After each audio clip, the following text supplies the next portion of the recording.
Bentar.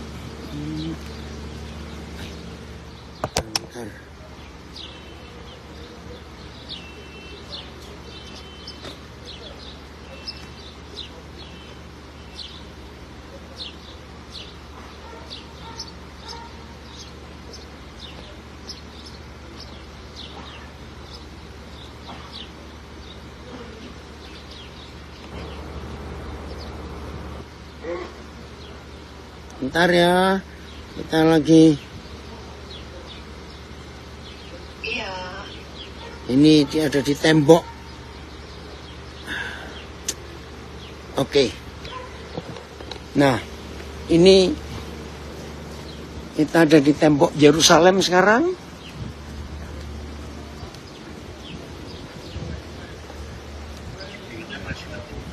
Oh ya, sebentar. Kep, kamu nusik. Bukanya ini. Maaf. Nah. Thank you. Kita menuju arah ruang atas. Gerbang apa ini? Bukit Sion. Ini gerbang Bukit Sion. Saudara lihat tuh, perang 67 itu bekas tembakan-tembakannya itu pelurunya. Nah, kita akan berjalan sekarang ke tempat perjamuan malam terakhir. Nah, di situ juga tempat pencurahan Roh Kudus.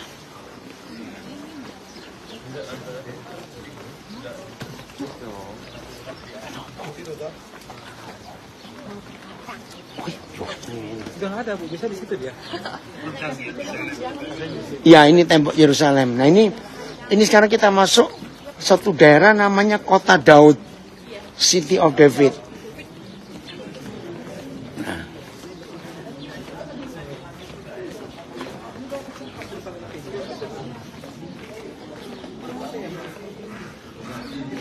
Maaf, tadi IG yang di Garden Tomb ternyata sinyalnya hilang, jadi nggak kerekam. Maaf. Nah, ini Kota Daud.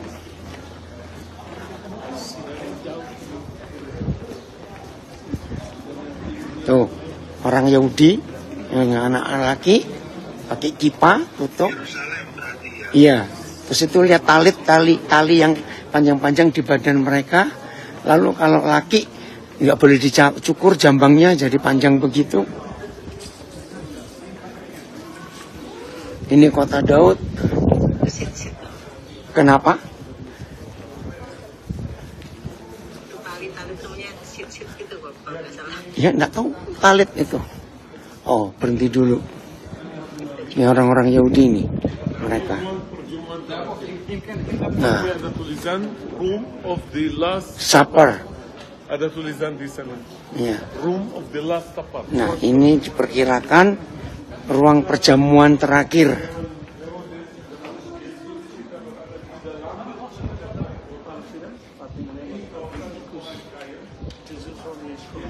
Baca ya, screenshot aja.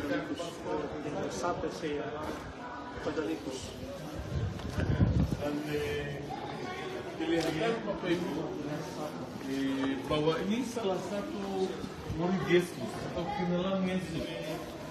Yesus tidak punya banyak kenalan atau murid di Yerusalem. Dan saya, Yusuf Arimatea bukan dari Yerusalem, dari Rama, itu utara. Punya kuburan di Yerusalem, boleh, bisa ya. Tapi siapa yang punya rumah di sini? Dan dia menawarkan rumah itu untuk malam perjamuan terakhir. Bapak Ibu, jelas juga cara Yesus berbicara tentang tempat perjamuan terakhir itu seperti sesuatu yang rahasia.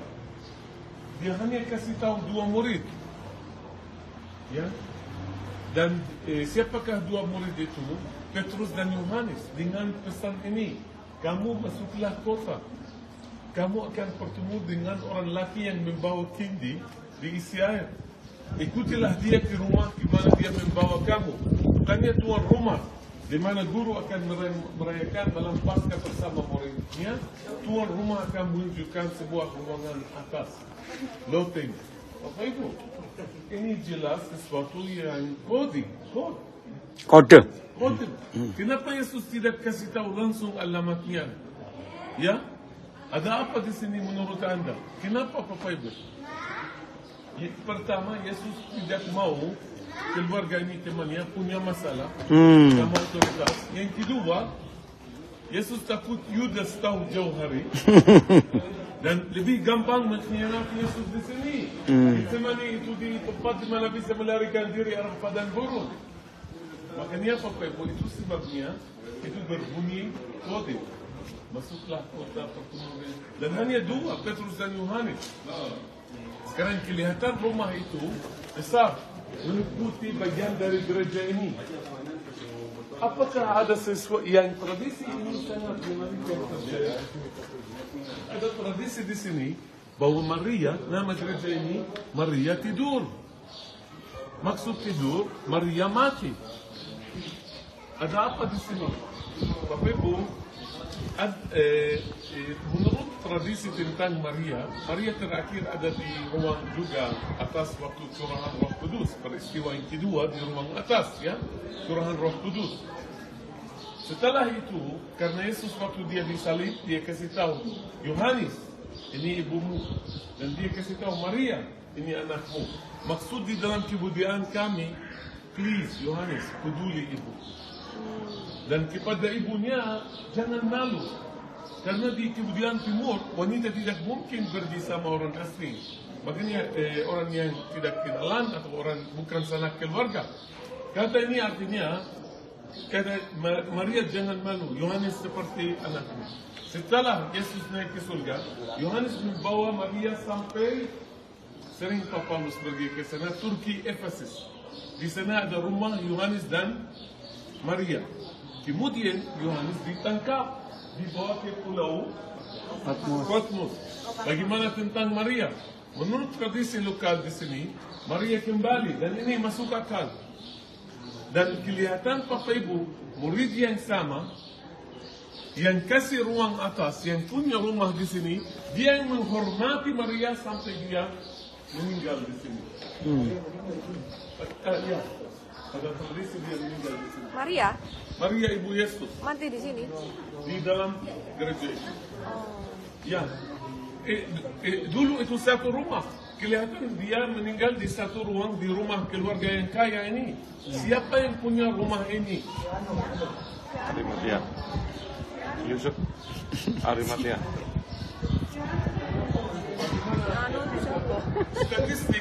Statistiknya kenalnya Yesus orang di Yerusalem 0. Barangkali keluarga ini punya kebun namanya Getsemani. Bapak Ibu, itu bukan di Indonesia saya tidak boleh sembarangan masuk kebun orang keluar. Yesus sering ke Getsemani. Getsemani itu tempat kilang zaitun. Ada orang yang punya. Makanya kelihatan keluarga yang kaya di sini juga punya kebun Getsemani. Bagaimana kami bisa cari menggali info tentang siapa yang punya rumah di Yerusalem? Kisah Para Rasul pasal 12, ketiga Petrus dan Yohanes dipenjarakan oleh Agripa pertama, malaikat membebaskan Petrus. Bapak Ibu, ini kuncinya. Petrus pergi ke satu rumah di Yerusalem. Pasti itu rumah yang sama. Kelihatan markas buat murid Yesus. Setuju? He knocked the door. Dan itu Kisah Para Rasul pasal 12 ayat 12 ada nama yang punya rumah ini. Oh. Iya, bacain tolong. Kisah Rasul 12 ayat 12. Sangat menarik Bapak Ibu. Wow. Setelah berpikir sebentar, ternyata ia ke rumah Maria, ibu Yohanes yang disebut juga Markus. Ya, ini rumah keluarga Markus. Oh. Kemungkinan besar Bapak Ibu, ini statistik kemungkinan besar secara ilmiah digali pada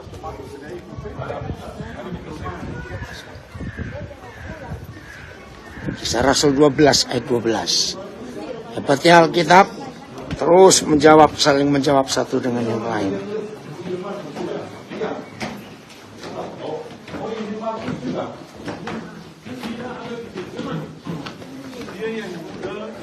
Nah ini kamar, istilahnya kamar loteng Yerusalem.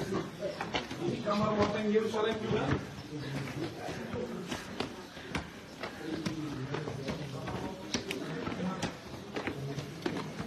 Terima kasih Tuhan, sepi.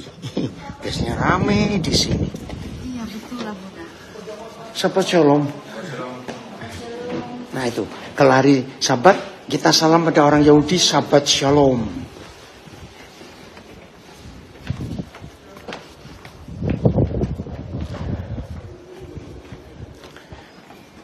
Ruang pertemuan terakhir yang dibangun kembali di sini, lokasi di sini.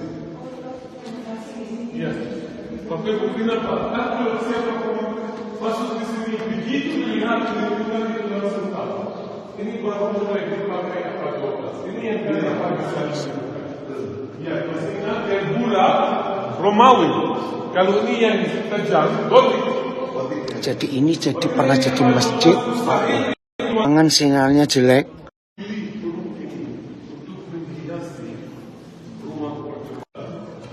Itu kiblat lihat bagaimana itu ditempel, tidak tempel sebenarnya. Itu tambahan jelas ya, karena ada jendela-jendela Kiblatnya. salib. Ash, hilang lagi. Jadi kompas itu gimana?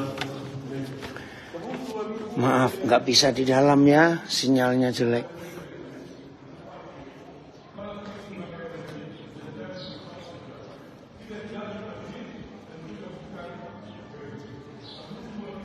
Maaf ya, nggak bisa masuk karena di dalam langsung mati sinyalnya.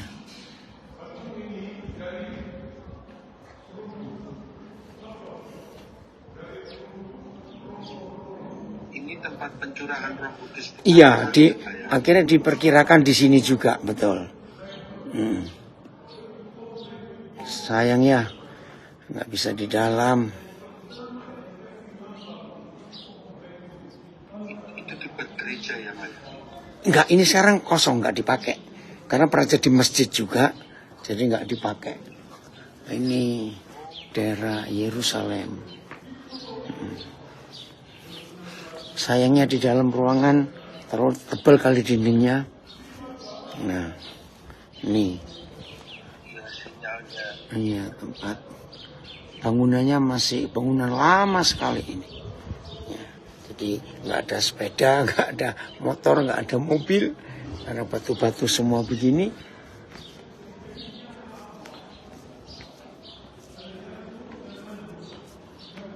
Udah ada unta ya, Pak ya. Di padang gurun kalau unta. Coba naik ke atas. Unta kan di padang gurun, nggak ada di sini. Iya, di kota sudah nggak ada unta. Coba naik lagi ke atas, ngeliat. Iya. Ini semuanya jalan kaki ya. Iya, jalan kaki semuanya Pak ini. Naik ke atas lagi, ngeliat dari atas. Lihat Yerusalem. Jadi ini kita ini sudah di dalam tembok. Dalam tembok Yerusalem.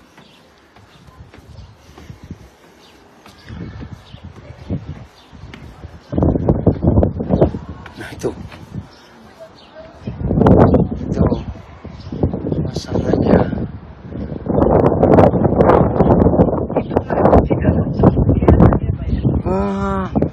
Nggak tahu dari sini kelihatan nggak ya? Nggak tahu dari mana. Bukan, nggak kelihatan dari sini. Besok kita ke sana. Iya. Nggak, Al-Aqsa itu hitam. Yang kuning itu Dome of the Rock.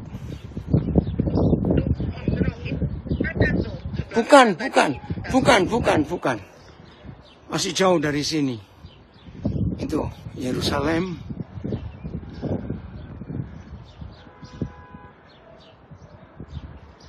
Yang ujung sana itu kuburan. Yang datar itu kuburan. Ya. Berarti alat transportasinya apa ya, Pak ya? Jalan kaki kalau dalam kota. Jalan kaki. Iya. Jalan kaki. Turun lagi. Dalam ruangan nggak ada sinyal.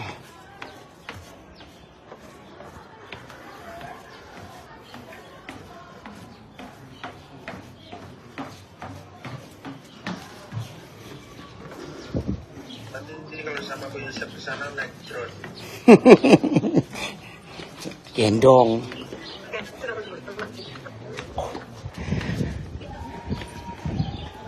Udah bisa bisa jalan diliput ke sana. Amin, amin, betul beriman ya.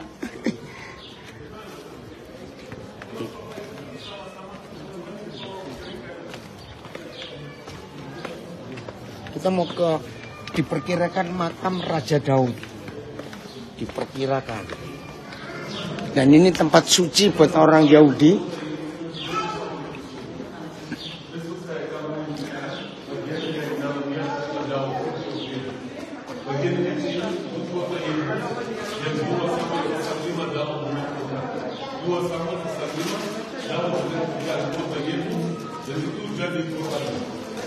Kota itu kecil zaman Daud, belum sampai ke sini, belum sampai. Dan kita tahu dua raja-raja besar satu Daud dikuburkan di kota ini. Makanya sekarang dikuburkan Daud. Ini tradisi atau makam, silakan boleh masuk ke kota. Daud kuburan dia ada di situ jadi seperti semua raja yang dia. Satu-satunya yang tidak dikuburkan di sana namanya Raja Azaria.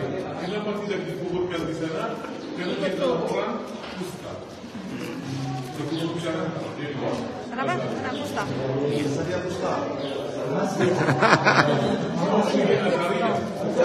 Lain. Tidak kusta ini. Ya, tidak. Tapi kusta atau tidak kusta raja di silsilah Yesus. Amin. Ya. Itu di mana dia mati? Bukan makamnya. Bukan makamnya. Bukan makamnya. Tidak ada di Alkitab itu di Tradisi. Orang Katolik. Namanya History Assumption. Oke, masuk aja yuk ke sana. Yang kanan yang perempuan, yang kiri yang laki ya. Ini tradisinya laki perempuan nggak boleh campur.